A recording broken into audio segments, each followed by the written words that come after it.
Hello dear students, welcome once again to our YouTube channel Civil with Anil. So dear students, आज हम पढ़ रहे हैं fluid mechanics का टॉपिक मेजरमेंट ऑफ फ्लो, या जिसको हिंदी में कह सकते हैं प्रवाह का मापन। तो डियर स्टूडेंट्स, हमें इसकी बहुत जगह पर जरूरत पड़ती है फ्लूइड इसको फ्लो को मेजरमेंट की। तो उसको मेजर करने के लिए किसी भी फ्लो को हम कुछ इंस्ट्रूमेंट्स का इस्तेमाल करते हैं, जैसे कि वेंचुरीमीटर, ओरिफिस मीटर, पिटेट ट्यूब और करंट मीटर। तो डियर फ्रेंड्स, इसके अंदर बेसिकली जो हमारा इसके अंदर जो पर्पज रहता है इस इंस्ट्रूमेंट को इस्तेमाल करने का, तो वो है हमारा उसकी वेलोसिटी को हम इसके इन इंस्ट्रूमेंट्स के जरिए जो भी फ्लो हो रहा है उसकी वेलोसिटी को मापते हैं, चाहे वो वेंचुरीमीटर है, चाहे ओरिफिस मीटर है, चाहे पिटेट ट्यूब है, चाहे करंट मीटर है। तो इनके अंदर सभी के अंदर हम उसका जो फ्लो है वो किस वेलोसिटी से फ्लो हो रहा है वो सब इन इंस्ट्रूमेंट्स के जरिए हम मापते हैं। लेकिन अब ये मापते क्यों है, हमें ये फ्लो मापना क्यों पड़ता है? तो जैसे आपको बताया गया कि measurement of flow whether it is a liquid और ए gas is commonly a critical parameter in many processes. In most operations, it is important to know that right fluid is at right place at the right time. Some critical applications require the ability to conduct accurate flow measurement to ensure product quality. तो हमें जो pharmaceutical company है या हमारी जो refineries वगैरह होती है जिसके अंदर की जो लिक्विड फ्लो करता है, तो फार्मास्यूटिकल कंपनी के अंदर जो लिक्विड की जो क्वांटिटी है वो एक राइट टाइम पे, राइट प्लेस पे और बिल्कुल राइट फ्लूइड वहां पर पहुंचना चाहिए उसको तैयार करने के लिए। तो इसलिए हमें उसकी मेजरमेंट की भी बहुत वहां पर आवश्यकता होती है कि वहां पर कितना लिक्विड फ्लो कर रहा है, ताकि उसकी जो क्वांटिटी है वो उतनी ही क्वांटिटी उसके अंदर उसमें हम ऐड कर सके। तो इसीलिए जो लिक्विड का फ्लो है इसकी जो मेजरमेंट है बहुत जरूरी होती है। जैसे हमारे घरों के अंदर भी जैसे वाटर सप्लाई के थ्रू हम वाटर हमें मिलता है तो हम उसकी भी मेजरमेंट करते हैं ताकि उसके हिसाब से उसकी बिलिंग हो सके। इसी तरह से जो गैस आती है, जो हमारे घर में जो डोमेस्टिक गैस होती है, तो उसकी भी बिलिंग उसके हिसाब से ही होती है कितनी हमने गैस कंज्यूम की। तो उसके लिए हमें उसको मेजर करना पड़ता है कि उसका कितना फ्लो हुआ है। तो इसलिए हमें मेजरमेंट की जरूरत पड़ती है। तो डियर फ्रेंड्स, इसके अंदर हमारे सबसे पहला जो इंस्ट्रूमेंट है वो वेंचुरीमीटर है। तो वेंचुरीमीटर बहुत इंपॉर्टेंट, एक बहुत ही जो ये है कि इंपॉर्टेंट इंस्ट्रूमेंट है जिसके जरिए कि हम जो ह्यूज पाइप्स होते हैं उसके अंदर हम कितना डिस्चार्ज हो रहा है उसको मापने के लिए इस वेंचुरीमीटर का इस्तेमाल करते हैं। तो जो वेंचुरीमीटर है ये बर्नौलीज थ्योरम के ऊपर ही काम करता है, जो हम पहले पढ़ चुके हैं। बर्नौलीज थ्योरम जो हमें सिद्धांत बर्नौलीज थ्योरम ने दिया, उसी का ही हम इस्तेमाल करते हुए हम इस वेंचुरीमीटर की मदद से किसी भी पाइप के अंदर कितना फ्लो हो रहा है लिक्विड का उसकी मेजरमेंट कर सकते हैं। तो इसके अंदर जैसे आप देख सकते हैं कि जो वेंचुरीमीटर है हमारा, इस तरह का एक वेंचुरीमीटर होता है जैसे आपको दिखाया गया है कि इसके अंदर इसके ये 3 पार्ट होते हैं, जैसे इसमें दिखाया गया सेक्शन 1, और ये इसके अंदर यहाँ पर ये इसका कन्वर्जिंग पार्ट है, फिर इसका ये बीच में एक थ्रोट होता है और फिर उसके बाद इसका डाइवर्जिंग पार्ट होता है। जैसे दिखाया गया, जैसे मान लीजिए हमारा कोई पाइप है, इस पाइप के अंदर हम इस वेंचुरीमीटर को फिट करते हैं जिसका कि हमें डिस्चार्ज मापना होता है। उसमें जो भी लिक्विड फ्लो कर रहा है, जैसे मान लीजिए इसका डी डायमीटर है तो हमने फिर बीच में इसके डायमीटर को हम रिड्यूस कर देते हैं पाइप के, जैसे आपको दिखाया गया इसको हम थ्रोट सेक्शन बोलते हैं। तो यहां तक पहुंचने के लिए इसके अंदर जो हमारा जो इनलेट पाइप है और जो हमारा थ्रोट है इसके बीच में एक सेक्शन होता है जिसको हम बोलते हैं कन्वर्जिंग पार्ट। तो कन्वर्जिंग पार्ट का मतलब है कि इसका डायमीटर हमने रिड्यूस किया यहां से। तो ये जो पार्ट हमने, और फिर उसके बाद थ्रोट आ गया, तो हमने इसका जो पार्ट इसको कन्वर्ज इसीलिए किया ताकि यहां पर इसकी वेलोसिटी बढ़ सके। तो वेलोसिटी डिफरेंस इसके अंदर जब होता है, यहाँ पर पाइप का डायमीटर रिड्यूस होता है, वेलोसिटी बढ़ जाती है, लेकिन वेलोसिटी बढ़ने के साथ साथ प्रेशर भी वहां पर कम हो जाता है। तो जो प्रेशर डिफरेंस होता है, इस प्रेशर डिफरेंस की वजह से ही हम इसके अंदर फ्लो को मेजर कर सकते हैं, इसमें कितना जो लिक्विड है वो फ्लो कर रहा है।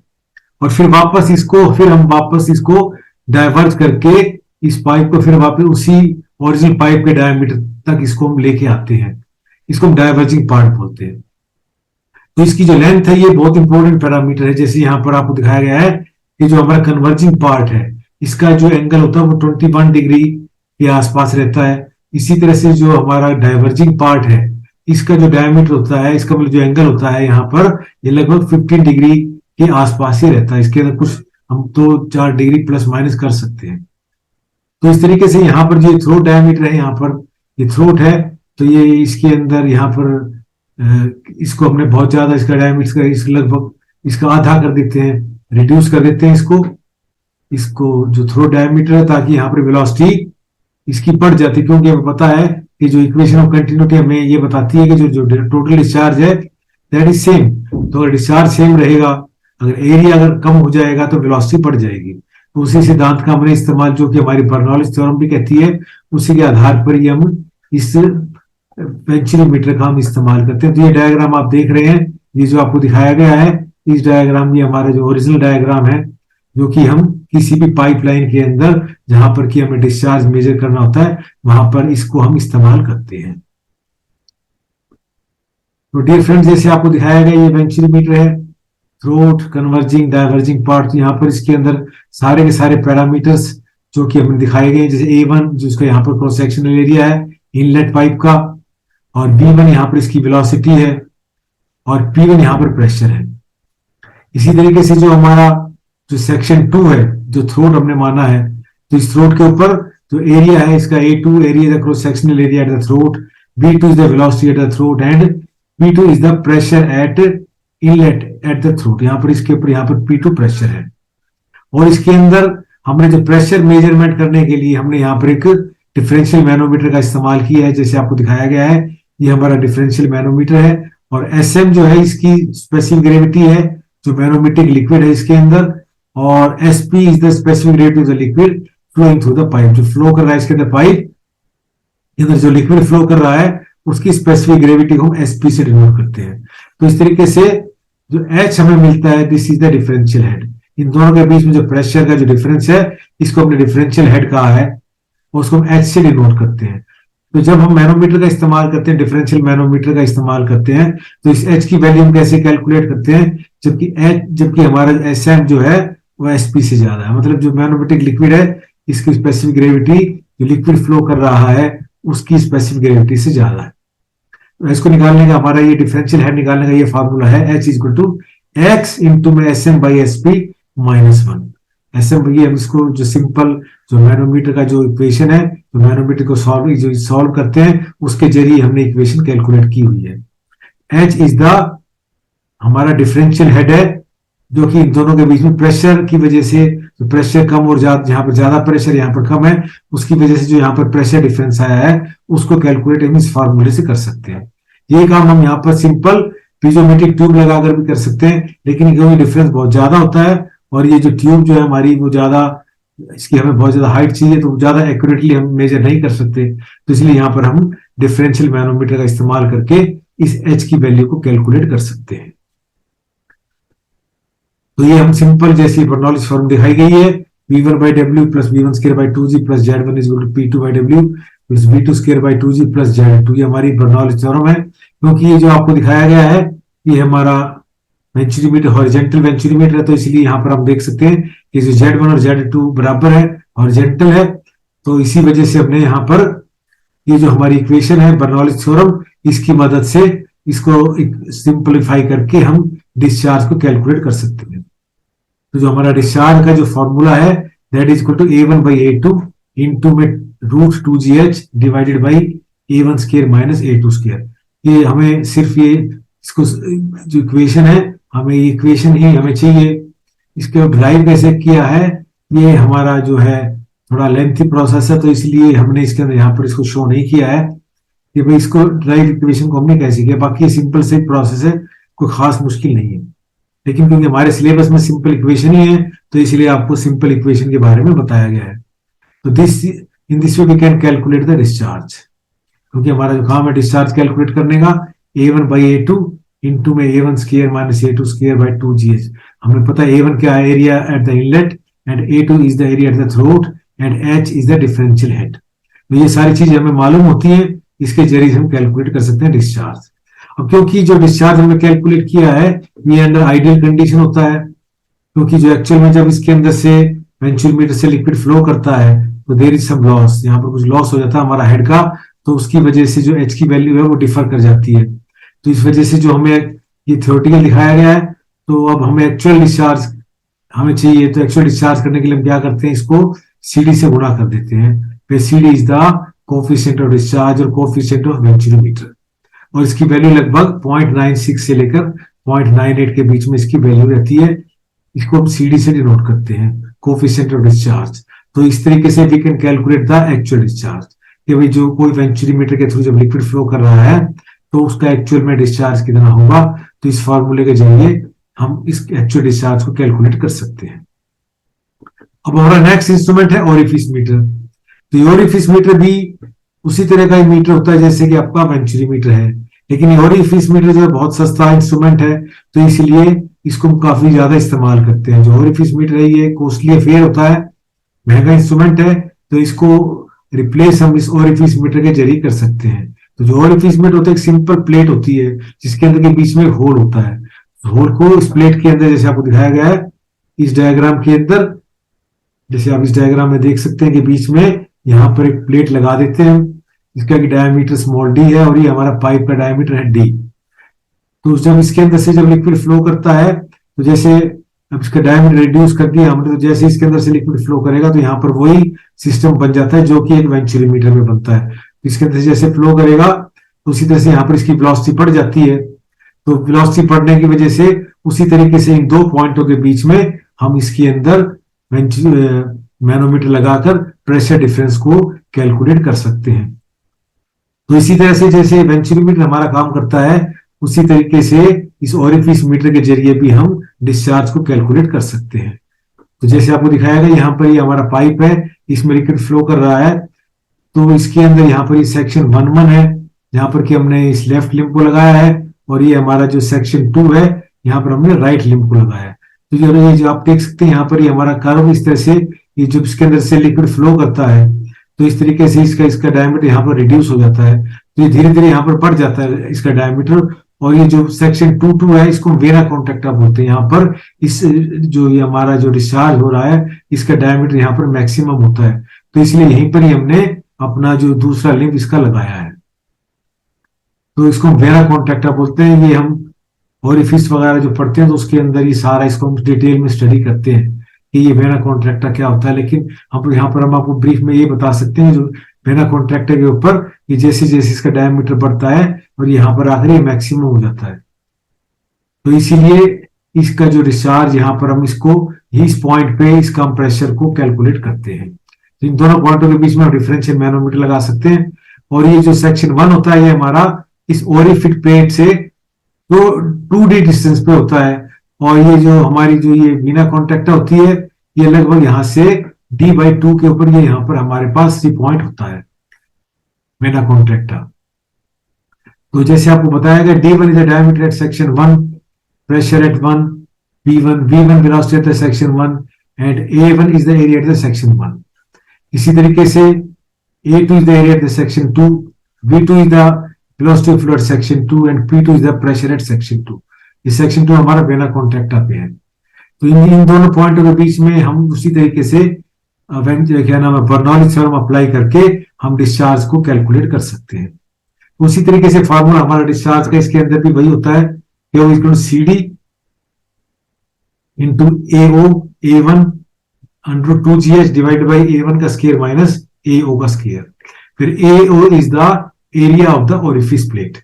ये ओरिफिस है हमारे पास, जहां पर जितना ओरिफिस जितना हमने होल किया हुआ ये उसका डायमीटर है, उसका एरिया है। तो यहां पर हमने इसका एरिया ले लिया है, area of the orifice. A1 is the area of the pipe. तो उसी तरीके से इस ओरिफिस प्लेट की मदद से भी हम ओरिफिस मीटर की मदद से भी डिस्चार्ज को कैलकुलेट कर सकते हैं। लेकिन इसके अंदर जो हमारा जो कोएफिशिएंट ऑफ डिस्चार्ज होता है CD, इसकी वैल्यू कम होती है एज कंपेयर टू द हमारा जो वेंचुरीमीटर होता है। लेकिन ये सस्ता है, लेकिन इसका जो ज्यादा ये इसके अंदर एक्यूरेट जो है डिस्चार्ज का मेजरमेंट इसमें नहीं होता। ये इसका मेन ड्रॉबैक है कि भाई इससे ज्यादा एक्यूरेटली हम डिस्चार्ज को कैलकुलेट नहीं कर सकते in comparison to the venturi meter. तो इसलिए इसकी जो हमारा जो डिस्चार्ज रहता है वो ज्यादा एक्यूरेट नहीं होता, लेकिन लगभग क्योंकि बहुत सस्ता है तो इसलिए इसका हम इस्तेमाल बहुत जगह पर कर सकते हैं। उसी तरीके से जैसे इसके अंदर भी एक्स की वैल्यू डिफरेंशियल मैनोमीटर की, वो उसी जो पहले जो फार्मूला बताया था उसकी मदद से यहां पर हम डिफरेंशियल हेड कैलकुलेट करते हैं एच। उसी तरह से जैसे आपको S M S by S P जैसे बताया था मैंने आपको, मैनोमीटर की मदद से डिफरेंशियल मैनोमीटर के अंदर जो फॉर्मूला था उसकी मदद से यहां पर फिर हम डिफरेंशियल हेड कैलकुलेट करते हैं एच की वैल्यू। तो इस तरीके से हम किसी भी पाइप के अंदर अगर हमें फ्लो को मेजर करना होता है तो इस तरीके से हम मैनोमीटर या वेंचुरीमीटर और ऑरिफिस मीटर की मदद से हम डिस्चार्ज कैलकुलेट कर सकते हैं। अब हमारा तीसरा जो इंस्ट्रूमेंट है इसको बोलते हैं पिटेट ट्यूब। तो इस पिटेट ट्यूब की मदद से हम किसी भी पाइप के अंदर या किसी भी स्ट्रीम के अंदर जो कि हमारा कोई स्ट्रीम फ्लो कर रहा है उसकी वेलोसिटी हम इस पिटेट ट्यूब की मदद से कैलकुलेट कर सकते हैं। तो ये पिटेट ट्यूब भी हमारा बर्नौलीज थ्योरम के ऊपर ही आधारित है। जैसे बर्नौलीज थ्योरम जो हमारी होती है उसी को एक प्रिंसिपल यहां पर हम इसके अंदर अप्लाई करते हैं और उसकी मदद से हम इसके अंदर किसी भी स्ट्रीम की वेलोसिटी कितनी वेलोसिटी से फ्लो हो रहा है उसकी मदद से हम सिंपल पिटेट ट्यूब की मदद से हम इसको इस्तेमाल कर सकते हैं। तो जैसे आपको दिखाया गया कि पिटेट ट्यूब है, ये हमने कोई स्ट्रीम है उसमें इसको लगाया हुआ है।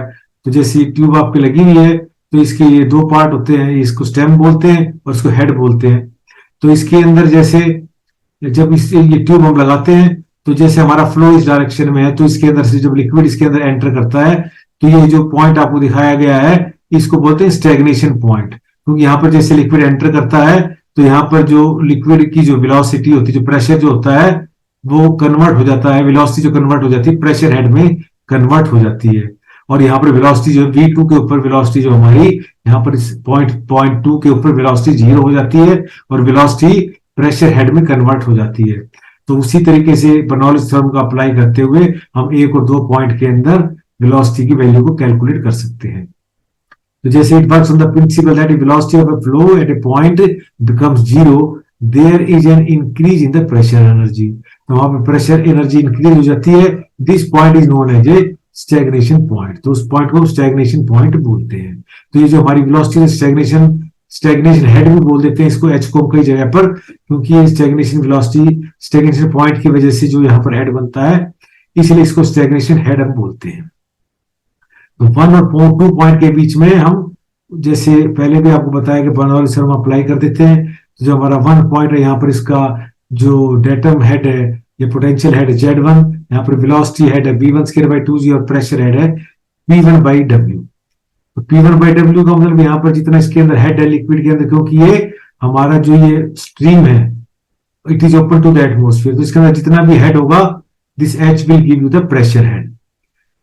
और जो पॉइंट 2 है यहाँ पर हमारा जो डेटम हेड है Z2 वेलोसिटी हेड यहाँ पर V²/2g प्लस P2/W। तो क्योंकि स्टैग्नेशन पॉइंट आ गया यहाँ पर वेलोसिटी 0 हो जाती है तो V2 विल बिकम 0। और जो यहाँ पर हमारा प्रेशर हेड है P2 ये इसके अंदर ये H तो इसके अंदर रहेगा ही क्योंकि इतनी यहाँ पर ये हॉरिजेंटल है, प्लस इसके अंदर जो वेलोसिटी हेड है वो कन्वर्ट हो गया हमारा प्रेशर हेड में H के बराबर। तो हमने क्या किया इसके अंदर टोटल हमारे पास जो प्रेशर हेड हो जाएगा यहाँ पर that will become H plus H, small h capital H plus small h। तो इस तरीके से यहाँ पर बर्नौलीज थ्योरम हमने अप्लाई की तो हमारे पास ये Z से Z कट के हॉरिजेंटल था तो V1²/2g प्लस H। यहाँ पर टोटल हमारे पास ये एनर्जी इस पॉइंट पे 1 पे और हमारे पास यहाँ पर जो टोटल एनर्जी बच जाती है क्योंकि V2 0 हो गया और P2 हमारे पास बन गया H प्लस H। तो इससे H को H से हमने कैंसिल कर दिया तो V1²/2g is equal to small h जो कि हमारे पास स्टैग्नेशन हेड है। तो यहाँ पर हम V1 की वेलोसिटी कैलकुलेट कर सकते हैं, V1 is equal to 2gh under root. तो उसी तरह से यहाँ पर भी देयर इज सम फ्रिक्शन, तो इसलिए क्योंकि जो वेलोसिटी आएगी हमारे पास that will be not the actual velocity. तो फिर एक्चुअल वेलोसिटी निकालने के लिए इसको हम कोएफिशिएंट ऑफ वेलोसिटी एक हम इसके अंदर कोएफिशिएंट ले लेते हैं उससे गुणा कर देते हैं। तो इस तरीके से हम यहाँ पर एक्चुअल वेलोसिटी कैलकुलेट कर सकते हैं that is equal to CV into में 2gh अंडर रूट। इसको कह सकते हैं V एक्चुअल। यहाँ पर हमारे पास एक्चुअल वेलोसिटी होती है स्ट्रीम की। तो इस तरीके से यहाँ पर इसका डिस्चार्ज निकालने के लिए हम इसको एरिया से गुणा करके, जो भी स्ट्रीम का हमारा एरिया है, और वेलोसिटी से गुणा करके we can calculate the discharge. तो इस तरीके से स्पिटर ट्यूब की मदद से हम किसी भी स्ट्रीम की, या जैसे आपको नेक्स्ट डायग्राम दिखाया गया है कि कोई पाइप के अंदर भी अगर हमें वेलोसिटी को मेजर करना है, तो इस तरीके से हम किसी पाइप के अंदर वेलोसिटी को मेजर कर सकते हैं। यहाँ पर हम देख सकते हैं कि जो पाइप है इसके अंदर जो लिक्विड फ्लो करता है दैट इज अंडर प्रेशर, तो उस प्रेशर की वजह से यहाँ पर इसके अंदर हमें स्टैटिक हेड या स्टैटिक प्रेशर मिलता है। इसी तरह से हमारा स्टैग्नेशन पॉइंट है, तो यहाँ पर इन दोनों के बीच में जो डिफरेंस होगा that will give the stagnation pressure. तो ये एच है, उसी तरह से इस एच को हम इस्तेमाल करते हुए वी को कैलकुलेट कर सकते हैं। तो v is equal to 2g h under root. तो यहाँ पर ये एच कैलकुलेट, ये एच हम काउंट करेंगे इस स्टैटिक प्रेशर को घटाते हुए। बाकी डिफरेंस है, क्योंकि जो स्ट्रीम होता है उसके अंदर ये स्टैटिक प्रेशर सिर्फ इतना ही होता है जितनी कि इसकी डेप्थ है स्ट्रीम की। यहाँ पर हमारा जो ये, जैसे आप देख सकते हैं कि जो आपने पिटेट ट्यूब लगाई हुई है, इसका यहाँ तक का जो डिफरेंस है यही हमारा एच होता है, क्योंकि इसके अंदर सिर्फ, क्योंकि ये ओपन टू एटमॉस्फेरिक प्रेशर है, ये भी ओपन टू एटमॉस्फेरिक प्रेशर, तो यहाँ पर दोनों जगह पर प्रेशर बराबर है। तो this is only our static head H. इस तरीके से हम पिटेट ट्यूब की मदद से simple formula v equal to 2g h root की मदद से we can calculate the velocity and calculate the discharge. अब हमारा लास्ट टॉपिक है करंट मीटर। तो करंट मीटर भी एक इंस्ट्रूमेंट है जो कि हम किसी भी स्ट्रीम की वेलोसिटी को कैलकुलेट करने के लिए इसका हम इस्तेमाल कर सकते हैं। तो ये एक इंस्ट्रूमेंट है जो कि हम किसी बोट के अंदर या किसी भी स्ट्रीम के अंदर कैलकुलेट उसको लेके जाते हैं, और जिस भी डेप्थ के ऊपर स्ट्रीम की वेलोसिटी कैलकुलेट करनी होती है उस डेप्थ तक इसको हम लेके जाते हैं, जैसे आपको दिखाया गया है। Streams, it considers a rotating element which rotates due to the reaction of the stream current with an angular velocity proportional to the stream velocity। तो इसके अंदर ये जो हमने जैसे दिखाया गया, दो तरह के हमारे करंट मीटर होते हैं, एक वर्टिकल एक्सिस करंट मीटर होता है, एक हॉरिजॉन्टल एक्सिस मीटर होता है। तो जैसे आपको दिखाया गया वर्टिकल एक्सिस, इसके अंदर जो हमारी एक्सिस वर्टिकल है इसके ऊपर इसको हमने इस्तेमाल किया है। तो इसको पानी के अंदर, जिसमें वाटर के अंदर स्टेशनरी रखने के लिए इसके अंदर नीचे वेट लगा देते हैं ताकि बिल्कुल वर्टिकल रहे, और इसके अंदर इसको बैलेंस रखने के लिए यहाँ पर ये टेल वेन लगी होती है, और यहाँ पर ये कप लगा होता है, ये दिखाया गया यहाँ पर, आप देख सकते हैं ये कप लगे होते हैं। तो ये जैसे फ्लो के अगेंस्ट जैसे इसको हम रखते हैं, तो जो फ्लो जो होता है इसके कप्स को रोटेट करता है। तो कप रोटेट होते हैं, तो वो जो सिग्नल जो आता है उसको हम ऊपर किसी भी इंस्ट्रूमेंट के जरिए वो सिग्नल हम उसको रिकॉर्ड करते हैं, और उस कप की वेलोसिटी से, कप के रोटेशन की वजह से हम इसके अंदर इसकी वेलोसिटी को कैलकुलेट कर सकते हैं। तो ये सारा का सारा जो चीज होती है, ये जो कंपनी इसको सप्लाई करती है वही हमें इसका कैलिब्रेशन चार्ट प्रोवाइड करती है कि जब इसके अंदर इतना करंट है तो इसकी वेलोसिटी कितनी है। क्योंकि सारा का सारा जो सिस्टम है ये सब कैलिब्रेशन पे डिपेंड करता है कि कितना हमारा जो इंस्ट्रूमेंट कितना ज्यादा कैलिब्रेटेड है। तो वर्टिकल एक्सिस है, इसी तरीके से आप ये देख सकते हैं कि हमारे हॉरिजॉन्टल एक्सिस होता है, इसके अंदर ये एक्सिस हमारी हॉरिजॉन्टल है, तो इसके अंदर प्रोपेलर का इस्तेमाल करते हैं। तो इसके अंदर ये भी इस तरीके से हम इसका इस्तेमाल वेलोसिटी को मेजर करने के लिए हम कर सकते हैं किसी भी स्ट्रीम का। ये दो तरह के इंस्ट्रूमेंट, कप टाइप या प्रोपेलर टाइप। कोई भी इसके अंदर जो प्रोपेलर टाइप है इसके जो एक्सिस होता है हॉरिजॉन्टल होता है, और जो कप टाइप है इसका जो एक्सिस है ये वर्टिकल होता है। लेकिन वेट दोनों के अंदर हम इस्तेमाल करते हैं इसको बैलेंस करने के लिए, जैसे लिखा साउंडिंग वेट। इसके अंदर भी क्योंकि इसको हॉरिजॉन्टल रखना होता है, तो इसको बोट के जरिए, बोट से हम किसी भी स्ट्रीम के अंदर ले जा सकते हैं, और वहां पर इसको उसके अंदर नीचे डाउन करके स्ट्रीम की वेलोसिटी को हम मेजर कर सकते हैं। तो डियर फ्रेंड्स, मैं होप करता हूं कि आपको जो चारों इंस्ट्रूमेंट्स आपको बताए गए, वेंचुरी मीटर या आपको ओरिफिस मीटर या पिटेट ट्यूब या ये हमारा करंट मीटर, ये आपको बहुत अच्छे से समझ में आए होंगे। बहुत ही सिंपल से इंस्ट्रूमेंट है और बहुत ही सिंपल फार्मूला है जिनकी मदद से हम हम वेलोसिटी और डिस्चार्ज को कैलकुलेट कर सकते हैं। तो आई होप कि आप इस वीडियो को ज्यादा से ज्यादा लाइक करेंगे, शेयर करेंगे, और अपने फ्रेंड्स को ज्यादा से ज्यादा शेयर करें, और इस चैनल को सब्सक्राइब करें ताकि हम आपको और ज्यादा अच्छे से अच्छी वीडियो आपको भेज सकें, टाइम टू टाइम आपको नोटिफिकेशन मिल सके। So thank you very much.